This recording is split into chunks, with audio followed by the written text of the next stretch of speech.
Assalamualaikum warahmatullahi wabarakatuh. Selamat pagi Waalaikumsalam. kepada seluruh guru besar, senior, dan sejawat, para peserta TAS. Seri Tanya Apa Saja hari ini yang ke-45 insya Allah dengan topik Ob진sos yaitu mengenai penerapan simulasi kasus gawat darurat pada Puskesmas Ponek dan Rumah Sakit Ponek. Jadi yang akan bertindak sebagai moderator pada acara TAS pada hari ini adalah Dr. Muhammad Yusuf, SPOG Konsultan Ob진sos. Sedangkan yang berlaku sebagai narasumber ada Dr. Budi Prasetyo, SPOG Konsultan Ob진sos, sekaligus sebagai Ketua Divisi dari Ob진sos Rumah Sakit Departemen Obgyn, Fakultas Kedokteran Universitas Airlangga. Kemudian juga ada Dr. Hanifah Erlin, SPOG Magister Manajemen. Baik, untuk pertama kali saya mohon kepada Ketua Departemen Dr. Brahmana Askandar, SPOG Konsultan untuk dapat memberikan sambutan. Monggo Dr. Brahmana. Assalamualaikum warahmatullahi wabarakatuh. Selamat pagi.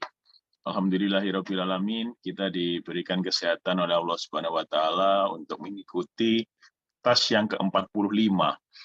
Kurang kira-kira 7 lagi, genap 52 ya. Nanti kita akan merancang sesuatu yang berbeda untuk yang ke-52. Karena berarti artinya genap setahun. Mudah-mudahan para narasumber, para panitia, dan para partisipan tetap semangat mengikuti TAS dari minggu ke minggu. Nanti mungkin akan dibuat oleh panitia Google Form mengenai usulan topik. Jadi nanti bisa kita mengetahui usulan topik dari para partisipan, karena saya yakin sejawat-sejawat, para guru besar, senior, sejawat semua di tempat kerja masing-masing itu pengalamannya sangat banyak dan juga masalahnya sangat banyak. Dan itu kita belajar sama-sama, kita diskusi sama-sama. Kesempatan pada pagi hari ini topiknya sangat penting terkait ponek di rumah sakit, karena itu merupakan syarat adanya ponek di rumah sakit. Nanti ahlinya, pakarnya Dr. Budi Pras, Dr. Yusuf, Dr. Erlin akan membicarakan hal ini.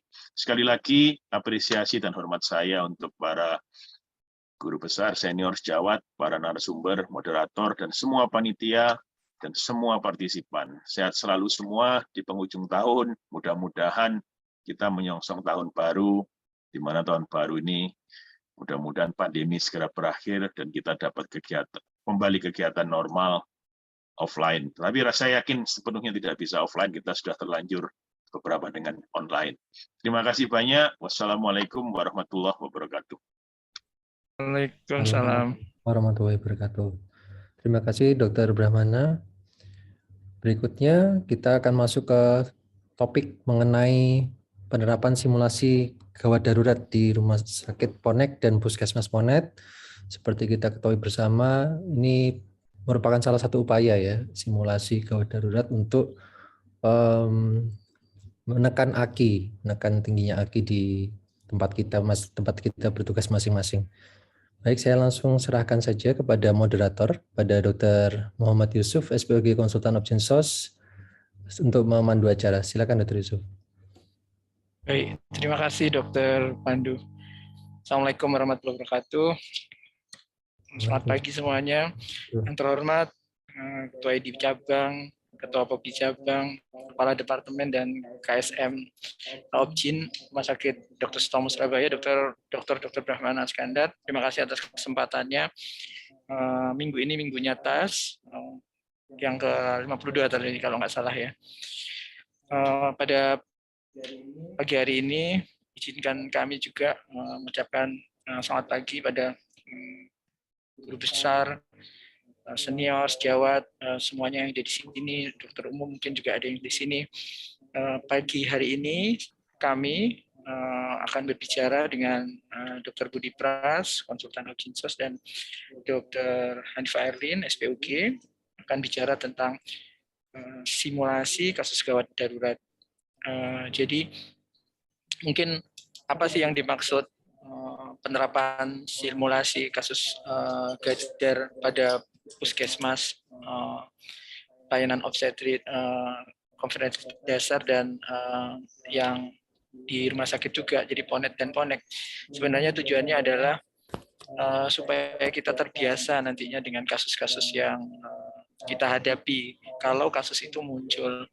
Nah, kadang-kadang kasus misalnya perdarahan atau nia uteri misalnya di suatu puskesmas, kadang-kadang lama kita tidak menemui kasus ya. Nah, kasus-kasus seperti itu bisa sebenarnya kita simulasikan. Ya. Tujuan simulasi ya tentunya yang meningkatkan knowledge lagi, siapa tahu ada yang baru dengan tata laksananya, kemudian meningkatkan attitude kita, bagaimana penanganan yang tepat, dan bagaimana kita bisa memperbaiki skill kita. Jadi kami kebetulan pernah waktu itu berangkat ya mengikuti velo di Adelaide waktu itu.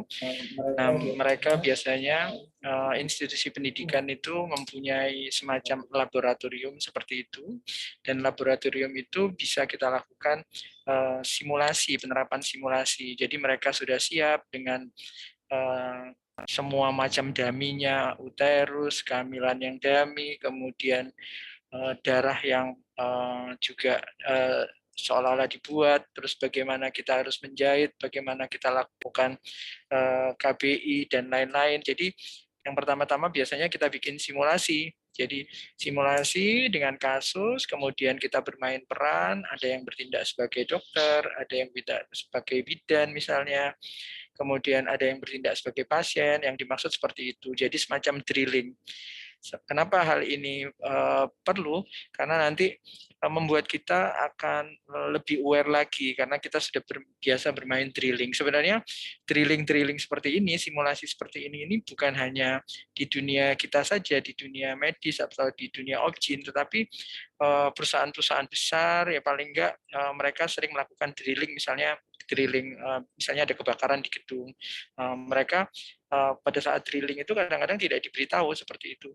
Kemudian misalnya pada perusahaan-perusahaan tambang, bagaimana misalnya ada kecelakaan tambang, mereka juga menerapkan hal tersebut. Nah, di kita, kadang-kadang kita itu jarang sekali menerapkan latihan-latihan seperti ini ya. Kerjaan kita ya kita anggap seperti itu, kemudian kita ulang-ulangi, padahal misalnya ada penemuan-penemuan baru atau tata laksana baru. Dan berbeda kalau hanya misalnya hanya memberikan kuliah atau memberikan peragaan saja, tetapi kalau bermain peran, bermain simulasi, maka tentu sistem otak kita akan merekam kejadian-kejadian tersebut itu dengan baik. Ya. Izinkan saya mengundang Dr. Budi Pras mungkin bisa memberikan sedikit tentang simulasi Gadar pada pertemuan TAS kita pagi hari ini. Silakan Dr. Budi. Baik, terima kasih Dr. Yusuf. Assalamualaikum warahmatullahi wabarakatuh. Alhamdulillah, wassalatu wassalamu ala rasulillah. Baik, terima kasih saudara sekalian masih setia untuk mengikuti TAS. Memang topik kali ini memang mungkin lain daripada yang lain karena kita membahas masalah bagaimana kita melakukan simulasi. Sebenarnya simulasi ini penting sekali oleh karena satu bisa bersifat untuk in-service, di mana untuk penakes yang sudah melakukan pelayanan kesehatan, sekarang ya memang kita perlu kerjasama tim, tidak bisa one-man show. One-man show misalnya ada seseorang yang, mohon maaf, kita bekerja sebagai SPUG di suatu tempat, kemudian kita tidak melatih sekeliling kita, tidak melakukan simulasi dan sebagainya, nanti akan menjadikan kita sendiri. Kalau ada gawat darurat dan sebagainya, kita akan kewalahan kalau kita sendiri yang hanya mengetahui dengan detail bagaimana tata laksana kasus-kasus seperti ini. Oleh karena itu, memang kita harus melakukan melatih tim, memberikan simulasi. Kenapa simulasi? Ya karena sekarang zamannya patient safety ya, Dr. Yusuf ya. Jadi satu untuk mengurangi resiko, dan yang kedua, memang teknik ini kita buat sereal mungkin misalnya. Jadi simulasi itu memang bukan teknologi tapi teknik, itu namanya teknik. Jadi bagaimana kita memakai alat-alat yang seperti yang kita pakai, tapi punya kemiripan yang sangat luar biasa dengan situasi yang emergensi. Mungkin pada saat simulasi biasanya kita memakai manekin ya, kemudian kita bisa alat-alat untuk resusitasi seperti ambu bag and mask itu. Kemudian juga kita tidak menutup kemungkinan bisa memakai artificial blood atau mekonial dan sebagainya kalau di bidang kita. Nah, sehingga apa? Hal itu akan meningkatkan satu keterampilan dari tim kita, terutama tim di IGD, di VK dan sebagainya. Yang kedua adalah skill, terus terang karena kita ya bekerja di bidang kebidanan itu memang skill, nggak bisa 100% hanya knowledge, tapi ya skill juga harus kita dapat. Dan yang ketiga adalah attitude, sikap. Nah, ada beberapa perbedaan kalau kita hanya menguji tentang masalah teori dengan skala simulasi. Dengan simulasi kita bisa mendapatkan sikap yang ditampilkan oleh tim kita kalau kita kerja di rumah sakit. Kalau memang ada kasus seperti ini, misalnya eklamsi. Biasanya yang paling sering kita, kalau saya kemarin ke suatu rumah sakit daerah ya, itu beliau menampilkan bagaimana kalau ada kasus rujukan dengan eklamsi tiba di IGD. Kita lihat kepanikan dari IGD dan sebagainya. Jadi antara yang tim yang siap maupun yang belum siap itu mesti biasanya agak ada perbedaan. Kemudian selain itu kita juga bisa menampilkan kasus-kasus yang sangat jarang, Dr. Yusuf. Jadi misalnya distosia bahu. Distosia bahu itu jarang. Tapi kalau sangat bila terjadi pasti harus kita segera tindak lanjuti. Yang kedua kasus perdarahan, walaupun kita tidak berharap, tapi kalau terjadi kasus perdarahan, ya kita harus satu tim ini harus bisa. Nah, permasalahan apa? Kenapa kalau kita harus melatih? Karena kita tidak setiap 24 jam harus kita standby di rumah sakit. Rumah sakit yang mungkin SPOG-nya banyak, cukup, mungkin seperti Sutomo gini, kita bisa standby gantian. Tapi kalau di rumah sakit daerah, saya tidak tahu apakah cukup apa enggak ya. Nah, harusnya harus 24 jam standby di rumah sakit. Misalnya ada cuma satu, tidak pulang. Karena itu ya harus melatih benar-benar bagaimana kita mentransfer knowledge, skill, sehingga kalau ada kasus yang demikian terjadi, itu bisa teratasi. Nah, yang kedua, selain untuk in-service, juga pre-service. Di masa pandemi ini yang mungkin sangat terdampak juga adalah pendidikan kedokteran, ya, baik pendidikan dokter maupun bidan, di mana kalau kita lihat mahasiswa-mahasiswa ini kesempatan untuk terjun ke klinis atau ke lapangan itu ya sangat terbatasi. Dulu kita kalau mungkin zamannya Dr. Yusuf, dokter muda, mungkin jaganya bisa luar biasa. Mulai dari pengalaman di rumah sakit, di jejaring, di puskesmas, mungkin ya cukup banyak. Tapi sekarang kalau karena adanya pandemi sangat terbatas. Nah, untuk menjembatani ini, satu kita bisa memakai simulasi, menurunkan resiko patient safety, untuk meningkatkan patient safety, juga menurunkan resiko ya di masa pandemi ini. Ternyata ini luar biasa dan kita sudah beberapa kita mencoba itu bisa dilakukan secara online ya. Jadi memang butuh beberapa alat ya. Jadi yang tidak langsung ini. Sebenarnya simulasi itu yang intinya adalah kita harus membuat skenario. Nah, skenario ini yang visible. Jadi yang pertama harus kita buat skenario yang baik dulu, yang kira-kira bisa kita kerjakan. Dan kita butuh alat-alat yang untuk mendukung skenario itu. Nah, terima kasih Dr. Yusuf, memang Dr. Elin, Dr. Yusuf, saya, ada Dr. Ardian, Dr. Baksono, kami memang ya alhamdulillah sempat melakukan fellow di Australia untuk masalah ini. Dan kita juga sudah berupaya untuk menerapkan apa yang kita dapatkan ke mahasiswa kita. Ya blessing in disguise ya, di masa pandemi ternyata ini luar biasa. Jadi kami pun menerapkan, bahkan kami sudah, saya sedikit share screen ya, kami sudah membuat suatu, mungkin saya buat ya, mohon maaf kok ini, membuat suatu buku untuk masalah ini ya, jadi tentang masalah simulasi. Sebentar, mohon maaf.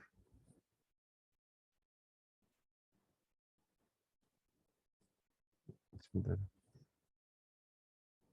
Jadi, mungkin Dr. Edin dulu, monggo silakan. Saya sambil mencari materi saya. Silakan Dr. Edin. Baik. Terima kasih Dr.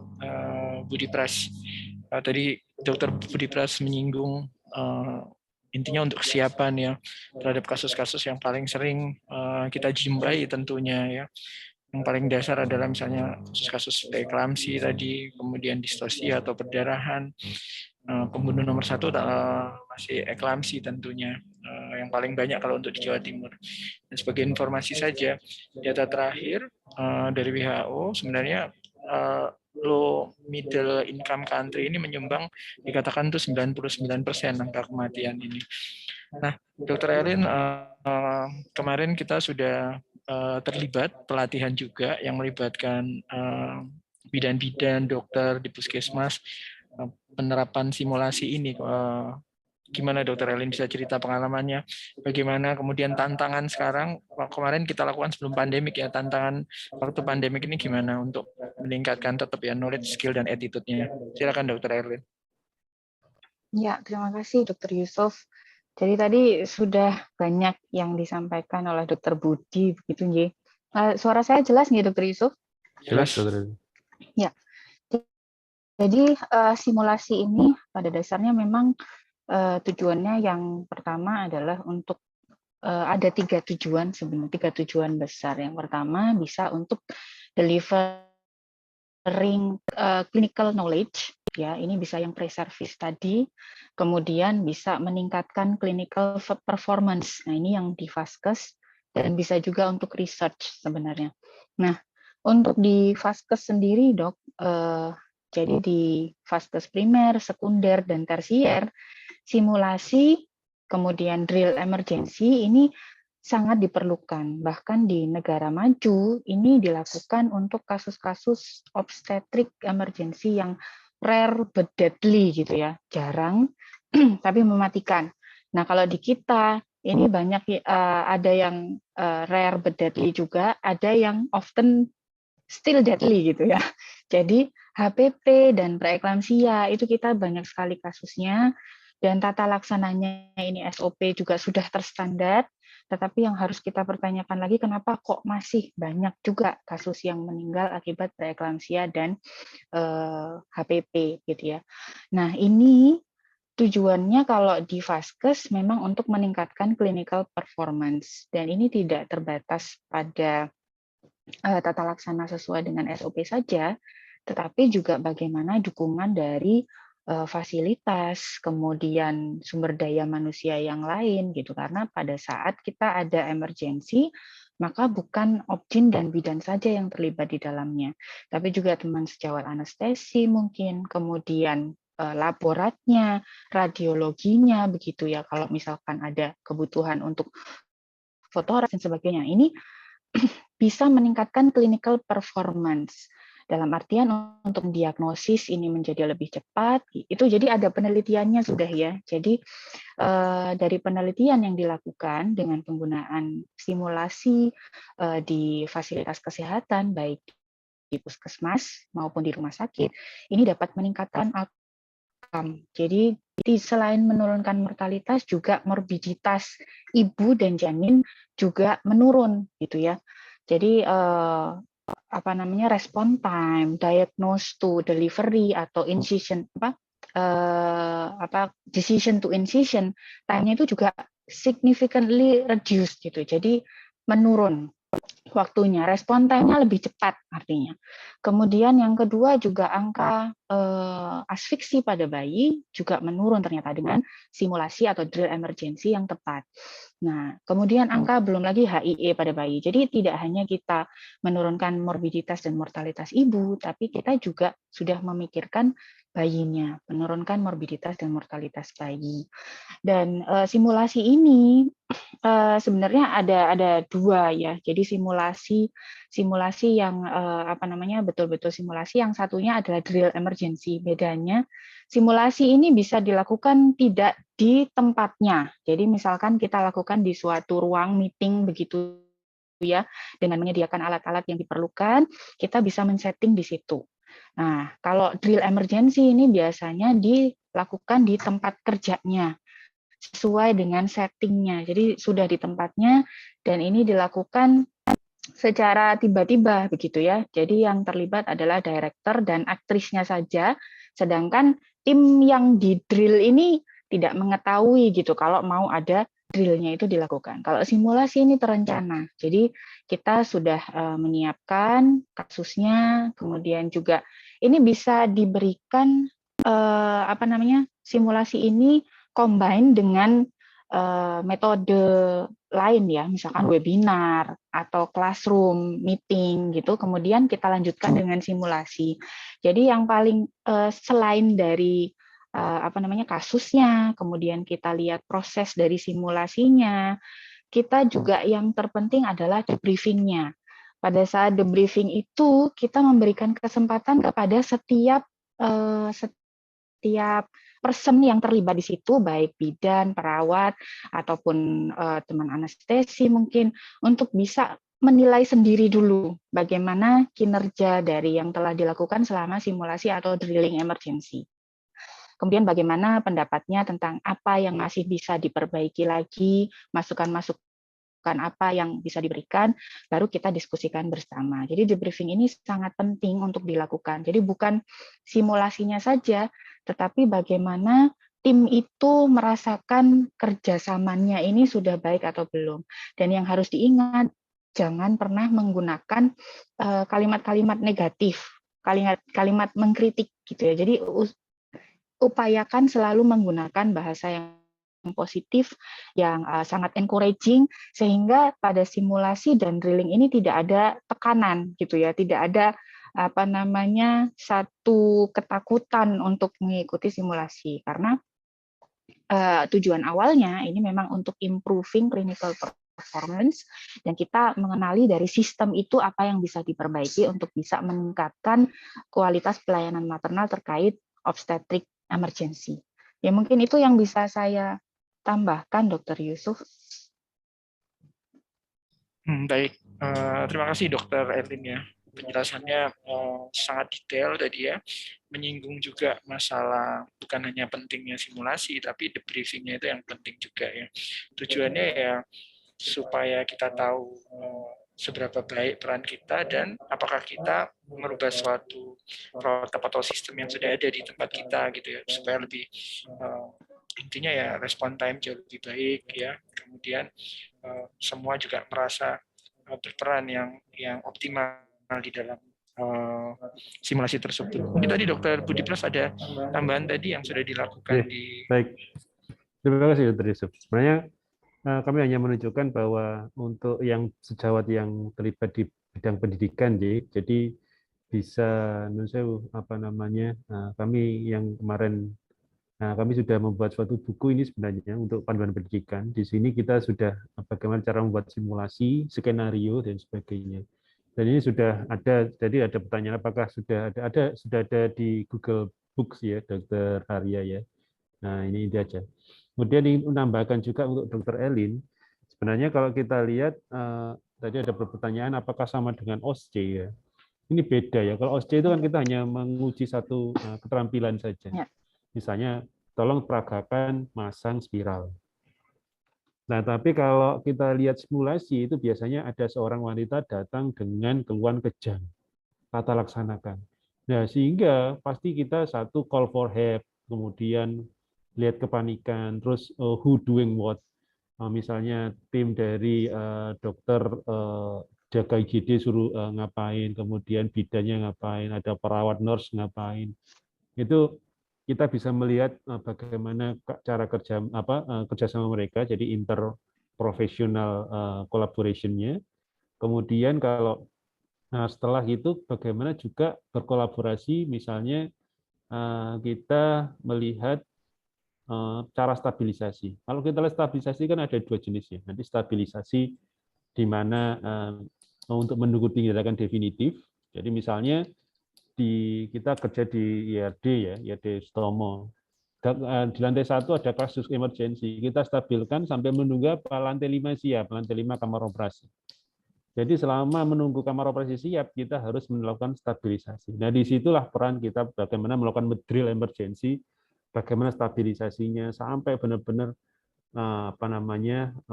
istilahnya secara refleks bisa dilakukan. Kemudian bagaimana cara konsultasi. Jadi kita lihat nanti bagaimana supervisor datang dan sebagainya. Kalau mungkin di daerah, bagaimana SPOG mulai dari rumah sampai ke rumah sakit misalnya, dan harus melakukan stabilisasi selama di tim rumah sakit melakukan stabilisasi. Atau memang kalau mau merujuk dari vaskes primer dirujuk ke vaskes tingkat lanjut.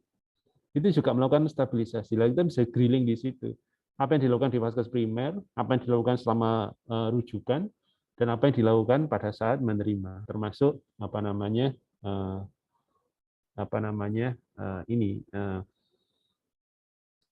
di tempat rujukan itu stabilkan bagaimana. Mungkin demikian, sedikit tambahan.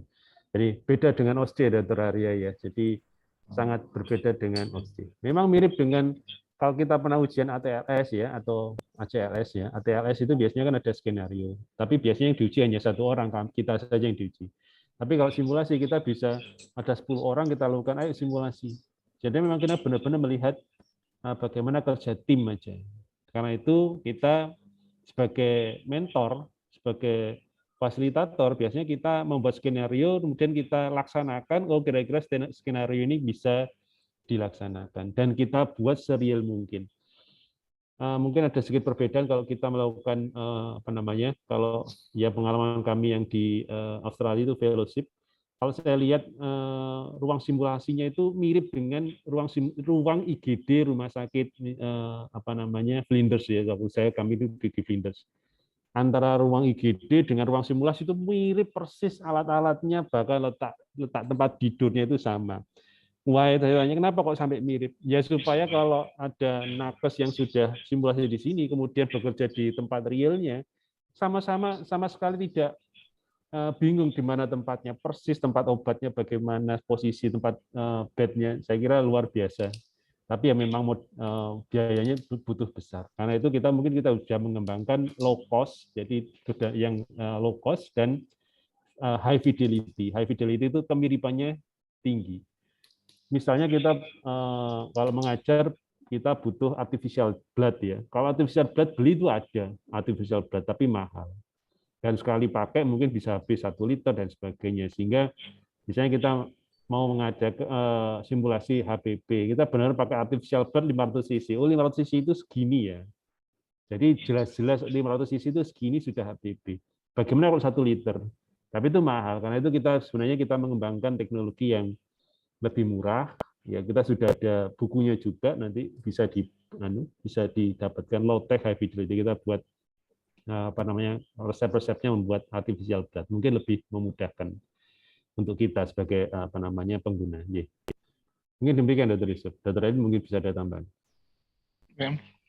Silakan. Sebagai ini dulu ya dokter, menambahkan Dokter Budi tadi ya. Jadi memang di sana ya tempat kami Velo itu dikembangkan sampai ke nantinya ke arah virtual ya. Jadi sudah siap mereka.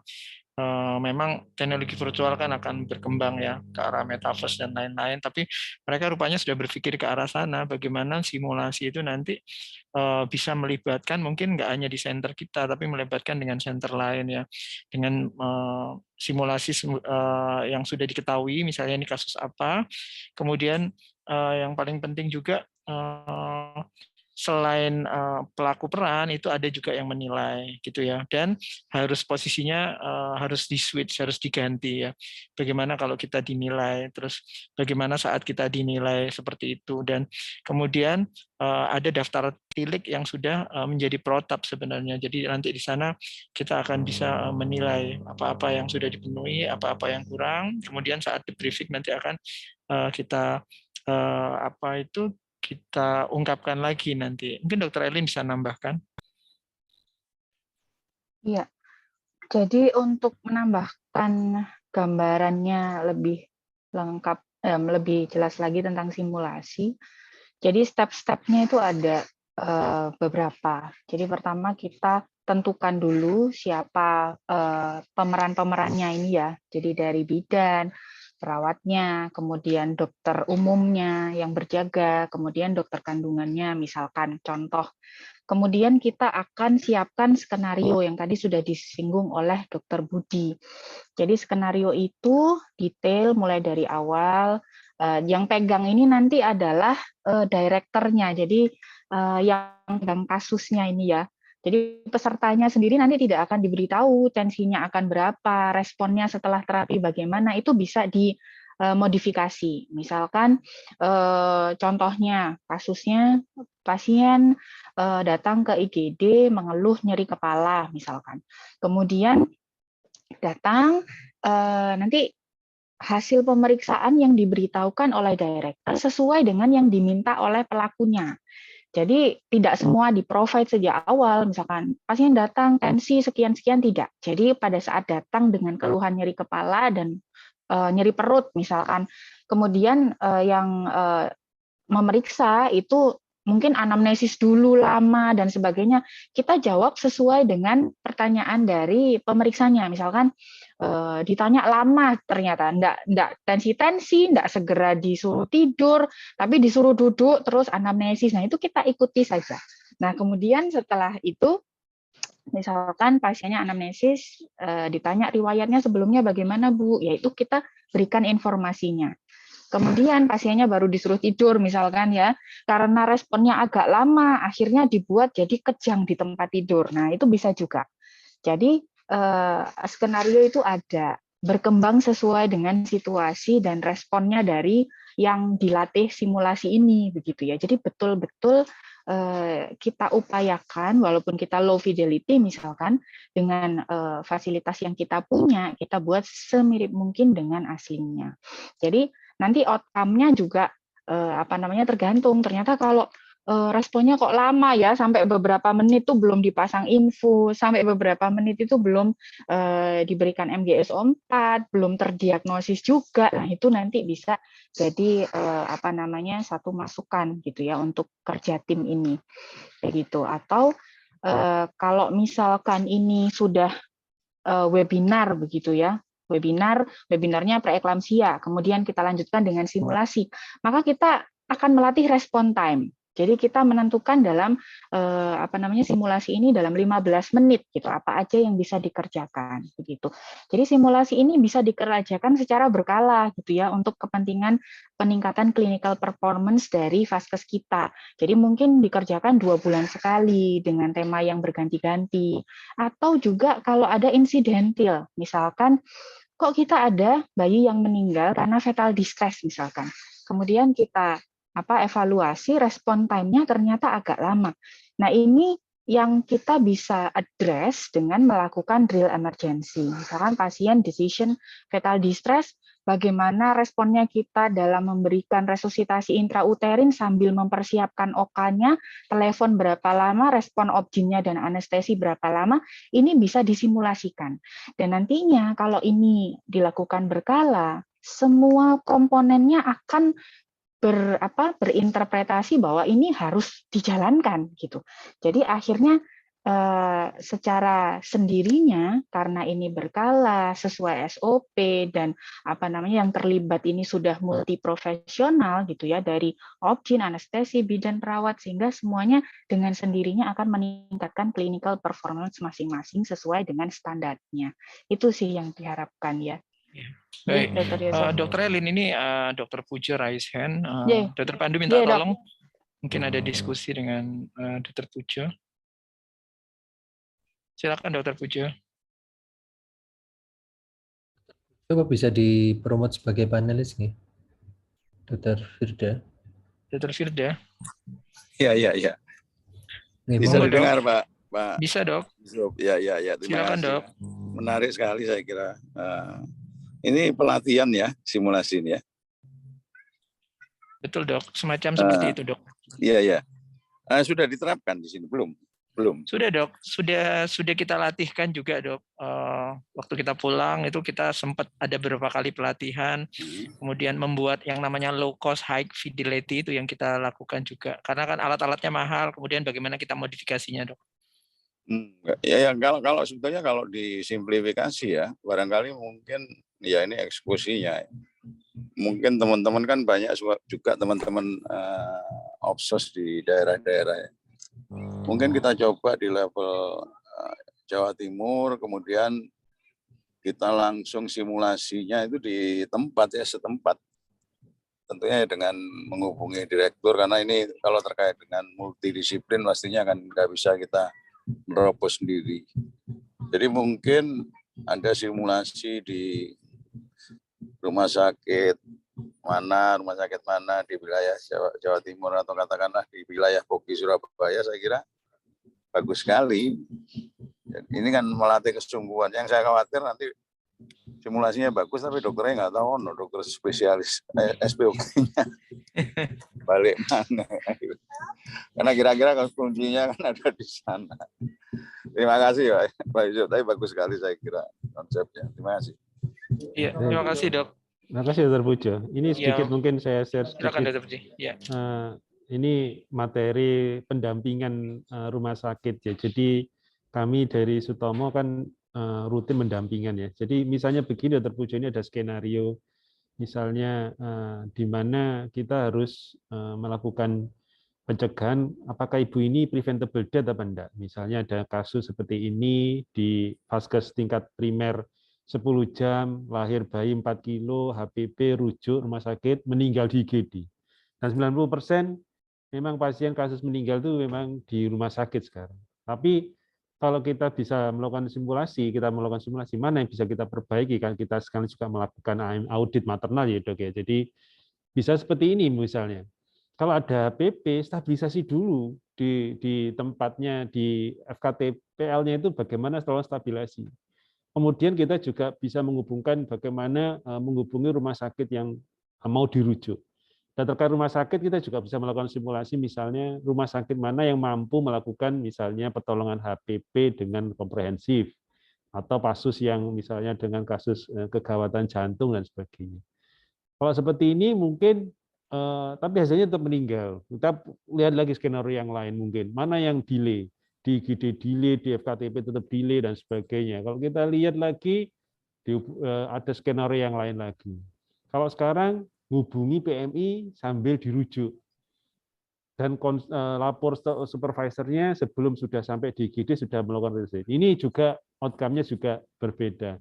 Cuma mungkin kita bisa evaluasi, mungkin kita bisa cermati lagi, mungkin kalau bank darah ada di rumah sakit lain cerita. Jadi mungkin kita bisa lakukan skenario sekarang bank darah ada di rumah sakit. Ini outcome-nya alhamdulillah baik. Jadi demikian ini kita bisa melakukan simulasi baik mulai di FKTP sampai ke itu melibatkan teman-teman sejawat setempat ya, SPOK setempat Pak selama ini. Selama ini kalau kita drill emergency kita iya Dok. Jadi kita membuat SPOK setempat kita undang, bahkan saya sampai direktur rumah sakit, manajemen juga ada. Karena ini juga ada programnya dari kementerian yang kita lakukan ini, Dokter. Saya kira bagus, kuncinya kan ya keberadaan, kesungguhan, keseriusan. Kalau tidak available kan juga susah. Akhirnya ya karena kuncinya, komandannya, decision maker-nya itu kan mestinya kita ya. Iya, pada kasus-kasus obstetri, iya. Tapi memang harus ada Dok, kerjasama dengan timnya itu. Kalau kita sendiri memang nggak mungkin bisa, karena itu ya satu tim mulai dari IGD sampai ke kamar operasi. Iya. Menambahkan juga mungkin Dr. Pujo, jadi saat pendampingan rumah sakit kemarin itu memang langsung melibatkan jajaran direktur, waktu itu Direktur Yanmed. Jadi masing-masing dari rumah sakit yang kita dampingi ya akan datang ibaratnya dengan manajemen mereka, kemudian dengan disiplin ilmu yang lain, termasuk pediatri, anestesi, dan lain-lain. Nah, rumah sakit yang kita dampingi itu ya diberikan ya, walaupun sampai saat ini sih masih ada yang offline dan online seperti itu ya. Tetapi nanti ke depannya yang sudah dikatakan Dr. Budi tadi ya, masuk lebih jauh lagi yang angka kematiannya tinggi, misalnya rumah sakit ini kok sering sekali ngerujuk dengan perdarahan ya, sampai kita mesti HB-nya 1,7, HB-nya cuma 2. Nah itu yang mungkin nanti dilakukan simulasi drilling yang melibatkan semua pihak di sana sampai menjadi suatu kebiasaan. Di Sutomo juga kita sudah mulai merubah ya, dalam tanda kutip merubah diri. Sudah sekitar hampir 4 bulan ini kita sudah mengelompokkan kondisi emergensi di IGD kita, di IRD kita. Misalnya kita itu sudah hafal semua, misalnya dikatakan kategori 1 seperti itu ya. Jadi itu kita tanpa konsul kemana-mana, kita punya panic button di lantai 2. Panic button itu akan didengar oleh seluruh lantai, ibaratnya itu sistem akan berjalan sendiri, dan sistem itu kita drilling lagi ya sebelum kita simulasikan, kita ulang-ulang terus. Akhirnya sistem itu sudah berjalan. Dan kita sudah mulai mencapai kemajuan yang baik sejak diputuskan menjadi kemudian diinsisi, itu kita sudah bisa mencapai waktu 20 menit sekarang rata-rata. Itu hasil dari simulasi-simulasi ini, dan apa yang perubahan-perubahan yang kita harapkan ya, termasuk adanya panic button, kemudian adanya pengelompokan, dan itu pasti melibatkan manajemen rumah sakit. Mungkin Ya. Dokter Elin, nggih dokter. Yang di kita pendampingan itu ada program evaluasi monitoring ada. Ada dok. Jadi ada ya. Ada kita bagus. dan bahkan nanti kita ada pertemuan lagi pasca pendampingan. Improving hasilnya itu kan bisa dirasakan, dan itu kalau di-share ya kira bagus sekali, merangsang yang lainnya untuk terlibat aktif. Terima kasih Dr. Budi, Dr. Elin, Dr. Yusuf. Iya dok. Iya dok. Mungkin Dr. Pandu hasil evaluasinya bisa sedikit share, Dr. Pandu. Kemarin Dr. Pandu rapat dengan kementerian untuk melaporkan. Oke dok. Jadi terkait program pendampingan izin menambahkan, itu Rumah Sakit Umum Daerah Dr. Sutomo sudah mendampingi sampai dengan terakhir itu ke RSUD Susodoro Bojonegoro kita sudah 9 rumah sakit. Jadi dari program pendampingan itu kita bisa menemukan permasalahan yang terjadi di setiap rumah sakit. Kemudian kita membuat suatu RTL atau rekomendasi-rekomendasi untuk bagi tiap masing-masing rumah sakit, di mana nanti sesama rumah sakit ini bisa saling belajar gitu dok ya, saling belajar dari misalnya dari rumah sakit A bisa belajar dari rumah sakit B, itu misalnya dari rumah sakit A ternyata memiliki masalah yang sama dengan rumah sakit B, kemudian ternyata di sana ada solusinya. Nah ini bisa di-copy solusinya itu seperti itu. Terkait evaluasinya nanti ini karena program pendampingan ini sempat terlambat ya karena ada pandemi, kita baru bisa mulai pada bulan Agustus. Insya Allah nanti kita akan melakukan monitoring evaluasi mulai tahun depan, Dr. Budi Pras. Ya. Baik. Dokter Budi, ini ada pertanyaan juga, Dokter Elin juga, ini Dokter Joko dari Jombang ini, adanya program MPHD untuk beberapa rumah sakit swasta di Jatim, mungkin bisa dikomunikasikan dengan MPHD ini agar bisa disinergikannya penggunaan buku simulasi tersebut. Sebenarnya buku simulasi itu milih ini ya, prodinya Dokter Budi Pras itu sebenarnya ya, bukan yang officially milih institusi yang lain. Mungkin bisa dijawab Dokter Budi ya. Ya baik, terima kasih. Sebenarnya monggo aja kalau dibuat dasar. Sebenarnya ini kan yang simpel aja, bagaimana kita membuat suatu skenario, Dr. Joko ya, yang kira-kira visible. Karena skenario itu kalau kita buat terlalu jelimet, mungkin tidak terpecahkan oleh yang mau kita tuju ya, misalnya nakes-nakesnya. Jadi harus bisa sampai problem solving dan bisa menarik kesimpulan. Jadi harapannya memang ada transfer skill dan knowledge pada saat simulasi.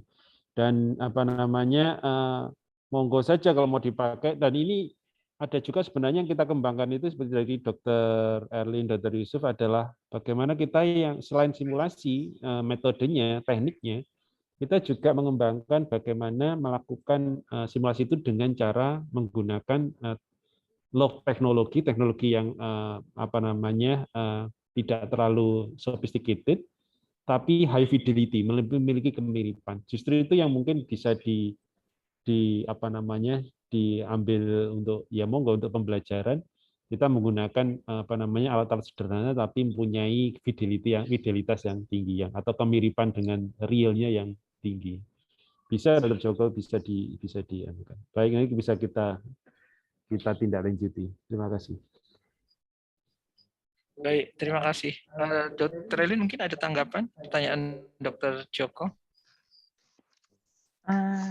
Iya, bagus. Si idenya sangat bagus sih, Dok. Jadi untuk di rumah sakit sebenarnya untuk semua vaskes ya idenya. Jadi untuk simulasi ini diharapkan nanti akan menjadi kebutuhan sebenarnya, bukan kewajiban harapannya ya. Jadi karena memang tujuannya adalah untuk meningkatkan clinical performance, kemudian juga untuk meningkatkan outcome dari ibu dan bayinya, maka untuk dengan tujuan meningkatkan performance dari setiap setiap komponen yang bekerja pada saat ada kegawat daruratan itu, simulasi ini memang sangat diperlukan. Jadi harapannya terus ditingkatkan kinerjanya, kemudian juga bisa diketahui masalah-masalah apa yang muncul, apa yang bisa diperbaiki, dibantu oleh pihak manajemen dari rumah sakit atau dari puskesmas begitu ya, sehingga nantinya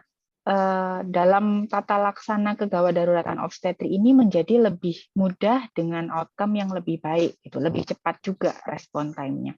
Jadi harapannya ini jadi kebutuhan akhirnya nanti, begitu ya.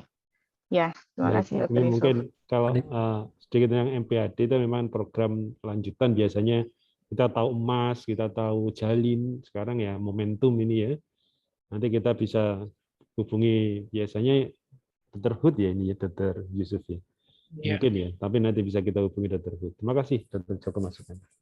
Mohon izin Dr. Yusuf, saya izin menambahkan sedikit komentar terkait simulasi tadi yang kita melakukan SC kategori 1 itu Dok di Rumah Sakit Sutomo di IGD. Jadi saya izin menyampaikan bahwa sesaat sebelum kita melakukan SOP atau simulasi SC kategori 1 itu, performance kita seperti tadi disampaikan Dr. Erlin, clinical performance-nya, respon time SC kategori 1 di mana itu adalah kategori yang dibuat oleh Kementerian Kesehatan, meliputi misalnya indikasi fetal distress, tali pusat menumbung, kemudian gagal vakum atau gagal forceps, ruptur uteri atau antepartum bleeding dengan fusus aktif.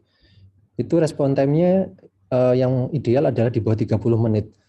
Jadi waktu itu kita rata-rata masih sekitar 50 menitan Dr. Yusuf. Kemudian kita terapkan simulasi ini dengan dalam satu tim di mana kita berkoordinasi dengan pihak kamar operasi, kemudian dengan dokter anestesi, kemudian dengan perawat bidan, bahkan termasuk dengan Pol PP ya Dr. Yusuf ya, untuk membuat supaya lift-nya ini dijagain. Jadi setelah kita menekan tombol panik ini, tombol panic button ini, begitu sudah diputuskan SC kategori 1, itu semua bergerak secara simultan timnya. Jadi ada yang melakukan KIE dan inform consent kepada keluarga pasien, kemudian ada yang sudah menyiapkan OK-nya di lantai 5, kemudian jadi sebenarnya itu bisa disimplifikasi menjadi dua kegiatan yang dilakukan bisa dilakukan secara simultan, yaitu menaikkan pasien ke atas dan melakukan pembiusan. Di luar dua kegiatan itu semua bisa dilakukan secara simultan, termasuk menyiapkan timnya segala macam, info konsen. Jadi setelah kita melakukan simulasi berkala itu Dr. Erlin, alhamdulillah respon time kita itu bisa rata-rata 20 menitan Dr. Erlin. Jadi artinya simulasi ini sangat penting untuk meningkatkan clinical performance. Kemudian yang mau saya tanya juga ke Dr. Erlin, kalau tadi Dr. Erlin mengatakan simulasi ini baiknya dilakukan secara berkala selama 2 bulan misalnya ya, diulang tiap 2 bulan. Apakah ini berlaku misalnya untuk perawat bidan atau dokter yang sudah lama, misalnya sudah pengalaman kerja 10-20 tahun atau pegawai baru, atau berbeda ya Dok? Apakah ada ini Dok, ada datanya atau bagaimana Dok? Iya, jadi ini enggak ada tentang tingkatan atau lama bekerja atau lainnya, enggak ada ya, karena kita kalau di simulasi ini berbicara tentang kinerja tim. Jadi bisa saja satu orang itu dia sangat mahir ngasih MGSO 4. Kemudian ada satu orang itu kalau keamanannya itu untuk buka lift, jaga lift itu kan gampang sekali gitu ya. Cuman apabila itu dijadikan sebagai satu sistem penanganan kegawatan, kalau kita tidak simulasi mungkin tiap orang tahu kerja masing-masing, tapi harus diminta dulu gitu ya, harus ada yang nyuruh dulu. Ini setiap komponen kalau tidak bekerja tidak tahu apa yang harus dilakukan pada suatu situasi, dia akan meningkatkan atau memperlama respon time-nya. Nah, kalau sudah di simulasi tadi itu contoh yang bagus, bahkan untuk security pun dia tahu peranannya apa dalam satu kasus gitu ya. Misalkan ada satu kasus tadi prolaps tali pusat, di mana itu kita respon time-nya harus sangat cepat, atau pada kasus HPP di mana dia direncanakan untuk laparotomi, itu setiap komponen yang sekecil-kecilnya sampai mungkin petugas cleaning service OK misalkan kalau ternyata di atas masih ada operasi yang barusan selesai, itu bisa ditingkatkan lagi gitu respon time-nya, kinerjanya, dan itu simulasinya bisa dimodifikasi ya tadi misalkan gimana kalau ada HPP tapi operasi barusan selesai, nah, cleaning service-nya bagaimana, kemudian nanti petugas OK-nya bagaimana dalam mensikapi, itu luar biasa. Dinamika itu perlu dilatih setiap saat, karena kita juga walaupun kita punya gitu ya kasus preeklamsia, tetapi dinamika di dalam sebuah vaskes di mana kerumitannya berbeda sesuai tingkat vaskesnya, sesuai dengan areanya di mana dia tinggal, karakteristik dari rujukan-rujukan yang datang itu kan berbeda-beda ya, sehingga simulasi di tiap vaskes bisa sangat unik, bisa sangat khas untuk vaskes itu sendiri. Nah, jadi dengan semakin sering dilakukan simulasi, nanti akan tahu sendiri bagaimana model simulasi yang pas untuk tempat bekerja masing-masing. Gitu. Ya, terima kasih, Ya, Dr. Pandu. mungkin nambahin juga, kita juga ya, saya sama Dr. Pandu kebetulan di IRD, bukan berarti capaian kita yang sekarang itu bagus ya 20 menitan, itu kita work as usual, jangan. Jadi tetap karena manusia yang terlibat di dalamnya itu bisa berubah sewaktu-waktu. Security lah, kemudian di lantai 5, petugas OK, dan lain-lain, yang bisa jadi dia tidak terpapar, atau kita sendiri, kemudian PPDS kita sendiri yang berganti-ganti. Makanya selain evaluasi respon time itu tadi, kita juga harus tetap melakukan drilling ya, jadi simulasi itu tetap harus kita buat lagi ya, walaupun kerjaan itu yang berkali-kali kita kerjakan ya, hampir setiap minggu kita mesti ada ya, tetapi bukan berarti yang kita setiap minggu itu mengerjakan hal itu dan kita sudah evaluasi setiap saat, terus kita tidak perlu melakukan drilling lagi, itu tidak seperti itu ya, karena manusia yang terlibat di dalamnya itu masuk dan keluar ya, seperti itu. Mungkin itu aja, mungkin kita juga harus menjaga ya performa itu ya. Jadi jangan sampai setelah performa turun kemudian kita lakukan simulasi, dan kita juga berharap rumah sakit yang lain ya, anggap ini sebagai contoh, Sutomo bisa mencapai angka setelah keputusan sampai dengan insisi itu di 20 menit. Monggo kalau mau belajar bagaimana sistem kami itu berjalan ya. Tapi kami tidak akan melupakan simulasi. Ini mohon maaf, ini ada pertanyaan juga dari Dr. Gunawan Santoso. Pendampingan dengan simulasi terkoordinat dengan Sutomo sudah mulai dilakukan pemetaan agar pemetaan standar pelayanannya semakin luas dan berlangsung secara periodik agar tetap terjaga. Kemudian penguatan kualitas kegiatan posyandu dan deteksi dini kasus high risk pregnancy serta masalah jaminan kesehatannya. Kemudian perlu diperhatikan juga kalau ini bisa jalan, bagus untuk menekan AG. Mungkin Dr. Budi Pras bisa memberi tanggapan atas pertanyaan Dr. Gunawan ini. Ya, baik, memang harapan kita sebenarnya dengan pendampingan ini semuanya akan jadi champion ya. Jadi ini semacam bentuk leadership juga. Jadi semakin jadi agent of change semuanya. Jadi nanti yang kita dampingi juga mendampingi yang lain. Jadi seperti roda berjalan gitu. Dan harapannya sampai nanti memang vaskes tingkat FKTP ya, tingkat vaskes primer ya, tingkat pertama ya. Jadi memang seperti itu Dok kalau bisa. Dan harapan kita memang ya kita sangat prihatin dengan peningkatan angka kematian ibu yang karena pandemi ini.